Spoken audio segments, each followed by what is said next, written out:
Hello and welcome, Exiles. Today I want to share you a look at a Blight of Contagion Hierophant. Now, a lot of people have asked me why Hierophant, why not Occultist, why not Trickster, why not Elementalist? And the reasoning is essentially Hiero has a few things going for it that are pretty nice, which is AoE scaling, which you can also get with Elementalist, but not so much on Trickster and Occultist. And AoE is a very important part of having a consistent contagion, be able to jump between packs of monsters, so it more consistently spreads outward. So that's one of the biggest reasons, is you get up to 100 AoE from this node right here.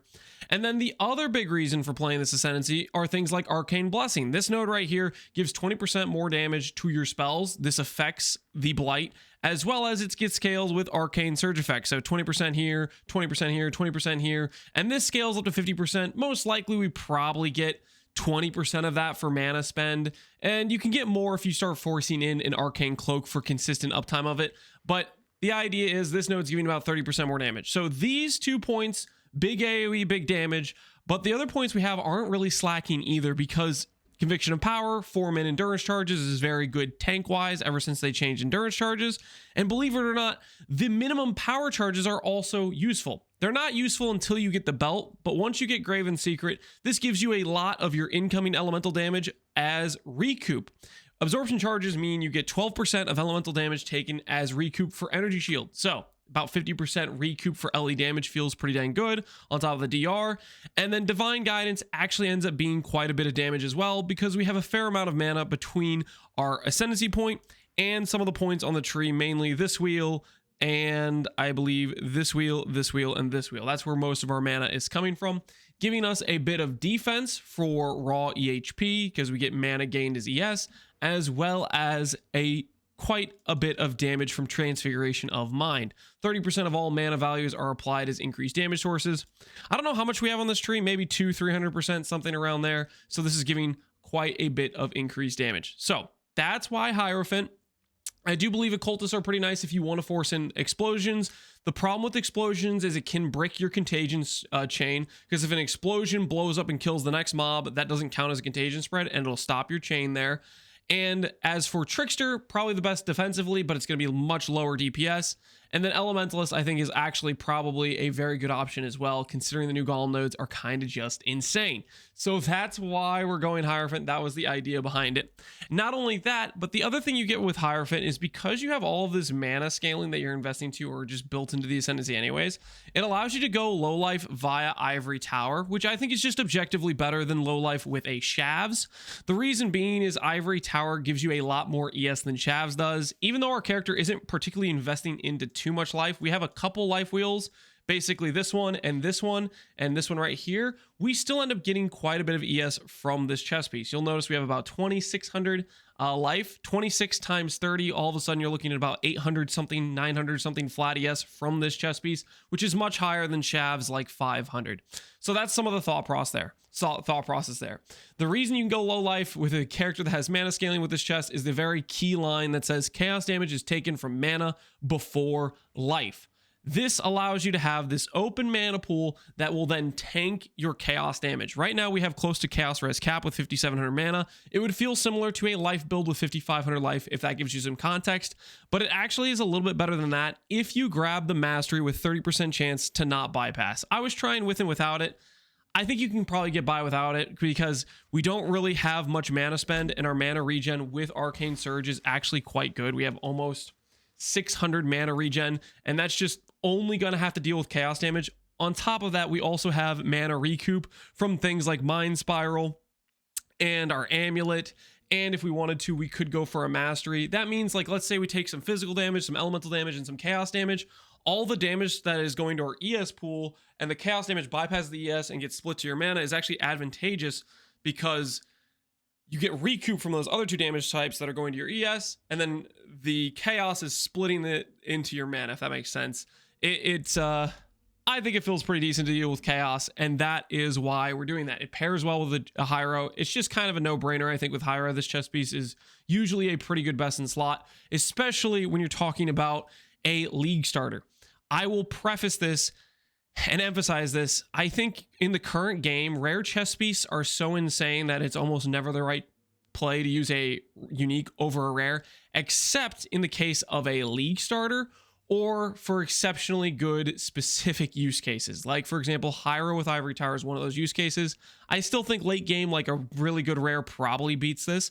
But for something like going for a +2 in an early league scenario, you could go for that corruption on an Ivory Tower, and that extends its value quite a bit for damage scaling. So anyways, that's some of the thought process behind Hyro. As for Blight of Contagion itself, what is this skill? Why do I like it? Blight of Contagion is essentially, in my mind, the best of both worlds between Essence Drain and Blight.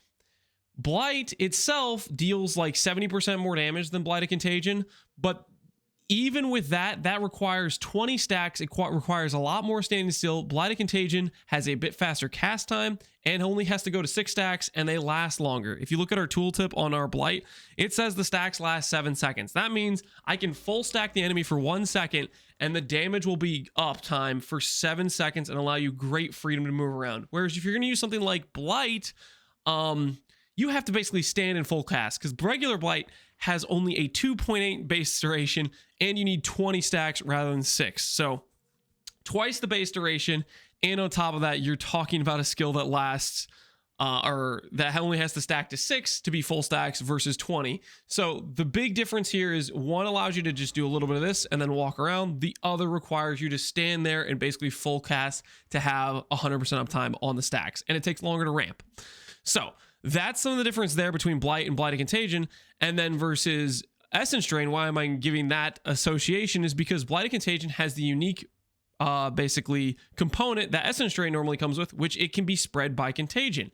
That's what Blight of Contagion does. It doesn't spread without casting Contagion. It still is a 2 skill cast. The advantage is, however, Blight of Contagion is a very fast cast time. It shoots in a big cone, and on top of that,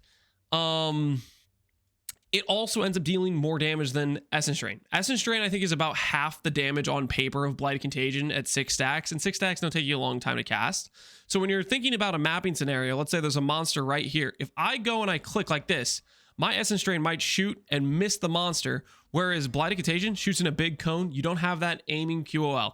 It also takes a lot less time to start a channel cast, because this skill has like a 0.2 cast time versus an Essence Drain, which has like 4x the cast time. It's like a 0.8 cast time. So it takes longer for your character to actually cast the skill. So it's easier to go bam, bam versus bam Essence Drain, which takes longer to shoot out. So you have to aim Essence Drain. You don't have to really aim Blight of Contagion. It's faster to cast, and it's just a higher DPS skill overall. So I think it's better on almost all fronts. The one advantage for Essence Drain is it provides regen to you based on the damage it's dealing, which is fairly strong. You could even maybe justify using it as an additional like 5-link or pseudo 5-link skill in like a Delirium Gloves if you wanted to in this build, and it would probably feel pretty good, but that's up to you if you want to make that sort of call. Now, that covers what the mechanics of the skill are. Let's talk a little bit of the things I like about Chaos level or Chaos spells on a league start. One of the biggest things I like about Chaos skills on league start is they're way easier to craft your best in slot items. For example, a wand with +2, you might think +2 is really hard to get. Well, that's just not the case with Chaos wands. There's actually a very targeted fossil craft, which I'm going to describe to you right now. This fossil craft is all about eliminating every possible outcome on the wand except for the 3 prefixes we care about, which is spell damage, +1, plus chaos. And the way we do that is we click Corroded, which eliminates all the elemental mods. You'll see that takes off a huge amount. Metallic, which eliminates the physical mods. And last but not least, Shuddering, which eliminates the mana mods. And all of a sudden, you'll notice we've reduced the prefix pool to 4 mods: Flat Chaos, +1, plus all, and spell damage. And the good news is the Flat Chaos is only a level 83 mod, which means if you have a wand that is level 82 or lower, this will guarantee if you hit a 6 mod item that it will give you +2. And I'm going to try to showcase this real quick here. I'm going to regal this. It'll be a little bit awkward if we fail to craft it, but it's for science just to showcase what this looks like. The odds of hitting a 6 mod item for context are roughly 1 in 12. So that's our odds of hitting. If we hit a full 6 mod item, we will hit here. The other beautiful thing about this is when you're doing this sort of craft, you have a, see, full mod item and boom, +2 and 70% spell damage. That's like fantastic. The other advantage of the situation is you can buy a dot multi-fracture or a chaos dot multi-fracture, and all of a sudden you're cooking with a really good wand. The one downside of this craft is if you want to craft on dot multi on top of this wand, you do have to go for an annul. This is the only part where the craft gets a little bit risky, is you do have to take basically a 50-50 annul on whether or not it's going to annul a suffix or a prefix. So you'd go and you slam this annulment orb, and if you remove the +1, you're kind of just dead in the water, and you have to keep going. You have to go again to try to hit that +2. So that's the downside of the craft, is if you want to open up a suffix pool, you will have to YOLO that annul eventually. But luckily, the craft cost to get that +2 is relatively low at 12 resonators per hit on average. So that's one of the reasons I really like chaos skills, is because the wands or your weapons super easy to make. Normally a very expensive piece of a build is your weapon, and it's just super reasonable in comparison to many other archetypes. You cannot easily get a +2 for elemental or any of those other ones nearly as easily as you can for chaos. I think you can get a +2 for minions fairly easily. There's a similar block method for minion wands, so there is that, but still, this is probably the easiest of all the plus level items to go for. On top of that, your amulet is fairly easy as well, because if you get a +1 all and you do previous can be changed and you all go into chaos, the only chaos mod in the prefix pool is +1 chaos, so hitting the +2 amulet is reasonable as well. I just found an amulet on the ground that had dot multi and +1 and an unveil, and I just took it, and that's what I played with. But if you're in a trade league, you'd want to go for something like a +2, or even do a Dragon Fang with Blight +3 on it. So that's some of the things you can go for. That's really nice. And the reason I'm talking about all this, and I like this in terms of budget, is because a lot of your ideal pieces, or some of your fairly ideal pieces, +2 wand is not fairly hard to craft. Mind Spiral is a T5. This thing's going to cost you 1 chaos. Ivory Tower is a T3, probably going to cost you a couple chaos on league start. And Graven Secret, very cheap belt. There's a lot of pieces like this, and then just filling out the rest with like random rares, and you're having a good time. So that's part of the things I like about this character. All this gear I have on this build is what I found on SSF, except for the Ivory Tower. I was doing an SSF run, and I just had the worst time trying to find this chest piece. I eventually gave up, and we transferred to trade just to get this chest piece so I could showcase what the tree would look like if I was using an Ivory on this character. And another good news about this character is fossils are fairly easily to craft. You can just use aberrant fossil spam. It targets pretty much all the prefixes you want, and that's the sort of thing you want to do. Looking for Unholy Grace, Unwavering Evil, Wicked Pal, if I have that anywhere, is quite good. And then Dark Ideation, one of these. Another advantage of being a Hyro is this node right here. This notable gives 80% damage. It's a little bit of another pro for a mana scaling angle into Chaos Dot. A little bit of extra damage on the side. You can have one of those notables. These do not stack, so like you'll notice this notable has one here. I don't get 160% damage when I click 2 of them. That maximum is across all notables, so it only gives 80%. You can only get this notable once. If you could get it more times, that would be that'd be pretty cool. Anyways, and then later on, Eldritch Inspiration. I have Wicked Pal. A combination like this is nice. Or if you could get Eldritch Inspiration plus, I think it's something with a V. It's a node that gives like %ES, damage over time, and it gives like regen if you killed an enemy with damage over time recently, something like that. There's some pretty good notables for medium clusters to look at, but this is the sort of tree I went with initially, just going for some dot multi, some AoE, some spell block cap, and that's the sort of angle we went with. Anyways, that's the idea behind the character. I'll give you guys a quick showcase of doing some mapping content. We have dunes here with some Legion and some Expedition I can showcase. And I want to talk about the pros and the cons of the characters. So obviously we're before league start. There's a lot of things that could happen. They could nerf Blight of Contagion, they could change Hierophant, stuff like that. Take all of what I'm saying here with a grain of salt, because we don't have the patch notes yet and we're still looking for those.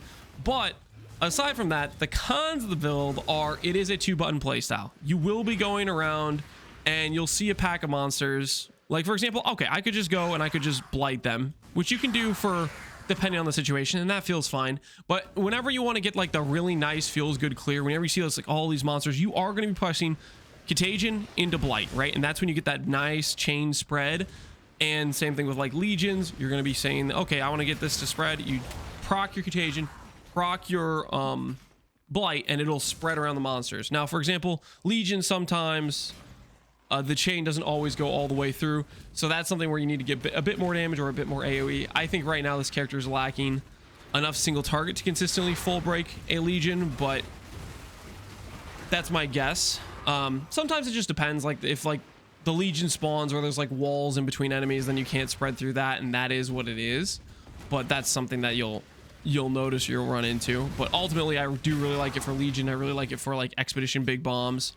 Occasionally you'll get the stragglers here and there that don't full break, but for the most part you're full popping a Legion minus a few, I guess, either tanky rares or just mobs that had like some sort of barrier in the middle of them that didn't get hit.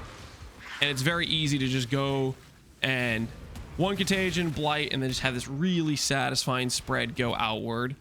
Feels very good. I'm showcasing right now just the base MTX. There's also I liked using a Celestial one, and if you're wondering what the coin explosion is, that's a Treasure Hunter weapon MTX, which I don't know, I just like seeing the enemies burst into coins. It's kind of fun. But anyways, 2-button build, a bit mid in terms of damage, I would say. For the investment, we're at about 3 mil DPS, I think, on this current character, roughly. Based on what people in my chat have told me. I didn't really POB it myself, but there was a guy in chat whenever I was streaming the build that was updating me on my POB DPS, and so I think it's somewhere around there.